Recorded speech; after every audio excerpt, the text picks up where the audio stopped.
What if some of the most valuable things growing in your garden aren't the tomatoes, peppers, beans, or cucumbers, but the tiny seeds hidden inside them? For generations, gardeners saved seeds from their healthiest and most productive plants.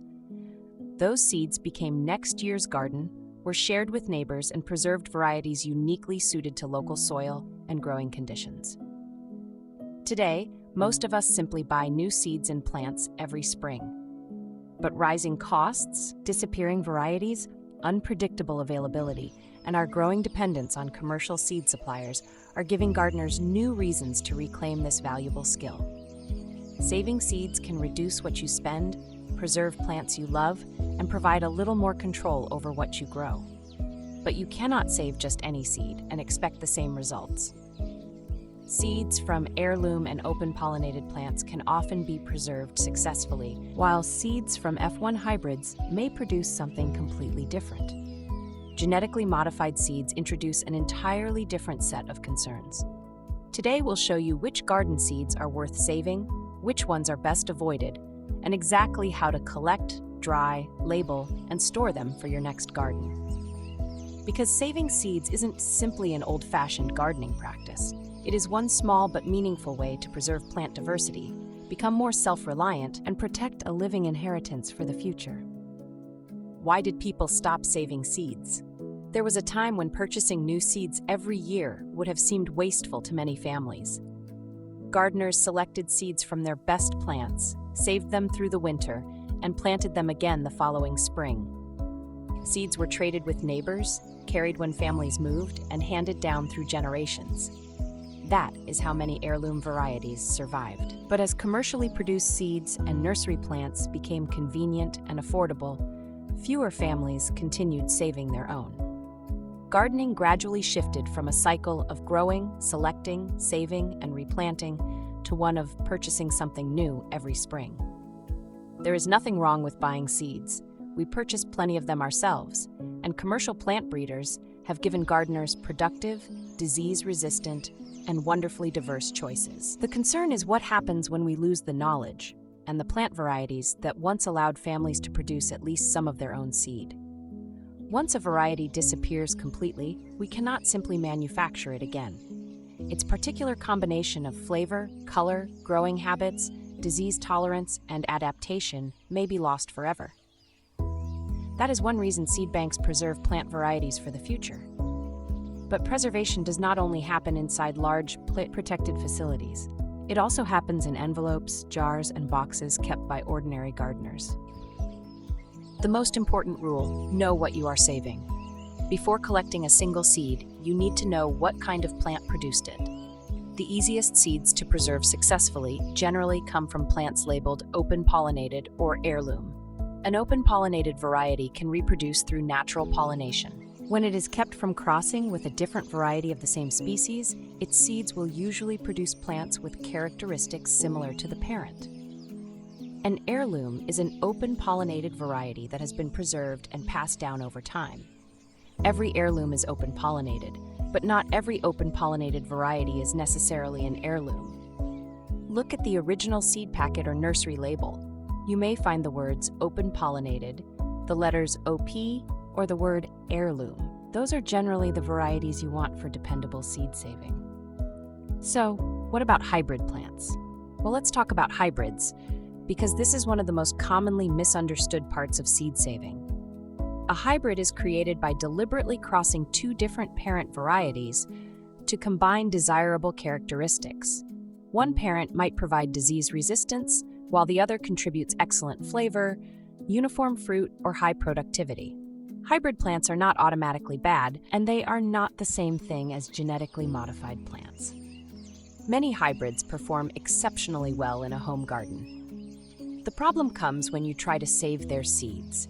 If a seed packet or plant label says hybrid or F1, the seeds inside the resulting fruit may be perfectly capable of germinating, but the plants they produce are unlikely to remain identical to the plant you purchased. The next generation could display any combination of characteristics inherited from the hybrid's original parents.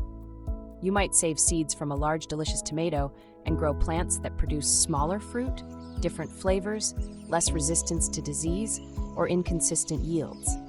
Occasionally, you might grow something wonderful, but you won't know what you are going to get. That can be an interesting experiment, but it is not dependable seed preservation. Therefore, if your goal is to reproduce the same variety next year, avoid saving seeds from plants marked hybrid or F1. What about GMO seeds? Genetically modified seeds are another category, and they should not be confused with ordinary hybrids. A genetically modified or genetically engineered plant has had its genetic material changed using laboratory techniques to introduce, remove, or alter particular traits. Most genetically engineered crops grown in the United States are large agricultural crops such as corn, soybeans, cotton, canola, and sugar beets. GMO seeds are not commonly found among the ordinary tomato, bean, pepper, and lettuce packets sold to home gardeners. It is also important to understand that GMO does not automatically mean seedless or sterile. Some genetically engineered plants can produce viable seeds.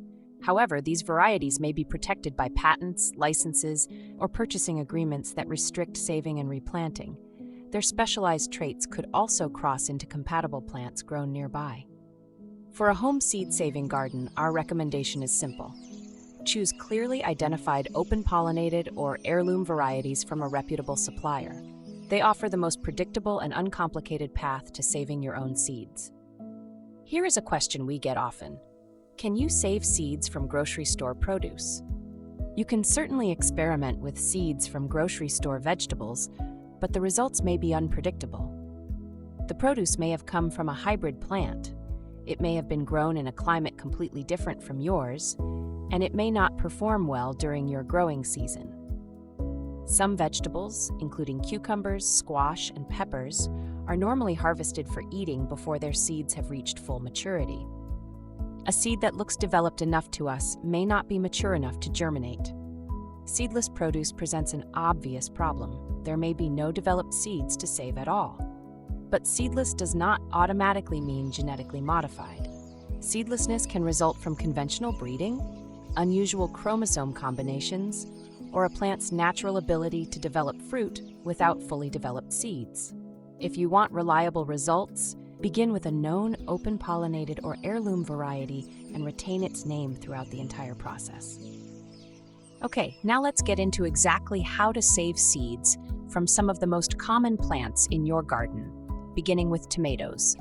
We'll take you through each process step by step. Feel free to pause or replay any part of this section to jot down the instructions you need, or simply follow along with us when your own seeds are ready to be saved. Let's begin with one of the most popular garden vegetables for seed saving. Tomatoes are a wonderful choice for beginners, but saving their seeds requires one additional step that peppers, beans, and several other garden crops do not. Before selecting your tomato, confirm that the plant is an heirloom or open-pollinated variety. Seeds saved from an F1 hybrid may still grow, but the next generation may not produce tomatoes that resemble the ones you harvested.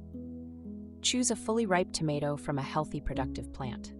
Avoid fruit taken from a plant showing signs of disease, because some tomato diseases can be carried on or even inside the seed. We also like to save seeds from plants and fruits displaying the qualities we want to encourage. That might include good flavor, healthy growth, early production, disease tolerance, or a particularly impressive size. And yes, that may mean sacrificing the biggest, most beautiful tomato in the garden. I know, you have been admiring that tomato for weeks. You may have already pictured it sliced across a sandwich with a little salt and mayonnaise, but sometimes we must make sacrifices for future generations. And apparently, this tomato has been selected for public service. Choosing seeds from one large tomato cannot guarantee that every tomato next year will be enormous. Fruit size is affected by genetics, weather, soil, water, and growing conditions. However, consistently selecting seeds from healthy plants and fruit with the characteristics you value can improve your odds of preserving those qualities over successive generations. Once you have chosen your tomato, label your container before extracting the seeds. Tomato seeds look remarkably similar, and it is much easier to label the jar now than to stare at 3 mystery jars later and wonder which one contained your favorite variety. Write down the variety name and the date. If you are saving more than one tomato variety, use a separate jar for each one. Wash the tomato, your knife, spoon, and container thoroughly. You do not need hospital-level sterilization for ordinary seed saving, but clean equipment helps prevent unwanted contamination. If you decide to wipe your tools with rubbing alcohol, allow them to dry completely before using them. Cut the tomato across its middle. This exposes the seed cavities and makes the seeds easier to remove. Squeeze or scoop the seeds, juice, and surrounding gel into a clean glass jar. The slippery coating around each seed contains compounds that help prevent the seed from germinating while it is still inside the tomato. If the tomato produces plenty of juice, you may not need to add any water. If the mixture is extremely thick, add only a small amount of clean water, just enough to loosen it and allow it to be stirred. Do not fill the jar to the top. The mixture needs some room while it ferments. Cover the opening with a coffee filter, cheesecloth, or a piece of breathable fabric secured with a rubber band. This allows airflow while helping to keep insects out. Do not seal the jar with an airtight lid during fermentation. Place the jar somewhere out of direct sunlight at room temperature. It is also wise to put it somewhere you will not mind a little odor developing, because fermenting tomato pulp will never be mistaken for a scented candle. Allow the mixture to ferment for approximately 2 to 5 days, stirring or gently swirling it once or twice each day. The exact time will vary with temperature. Warmer conditions generally speed up fermentation, so check the jar daily instead of relying solely on the calendar. You may notice bubbles, a cloudy liquid, an unpleasant smell, or a white layer of mold forming across the surface. That can look alarming, but during this short fermentation, it is generally normal. The process is breaking down the gelatinous coating surrounding the seeds. Do not leave the mixture fermenting unnecessarily once that coating has broken down. Excessive fermentation can damage the seeds or cause some of them to begin germinating. When fermentation is complete, add water to the jar and stir the mixture. Allow it to settle briefly. Healthy, mature seeds will generally sink to the bottom, while much of the pulp, mold, and many lightweight or poorly developed seeds will remain near the surface. Carefully pour off the floating material without pouring out the good seeds at the bottom. Add more clean water, swirl again, let the seeds settle, and pour off the cloudy water. Repeat this process until the water is reasonably clear and mostly clean seeds remain at the bottom. Next, pour the seeds into a fine mesh strainer and rinse them thoroughly under cool running water.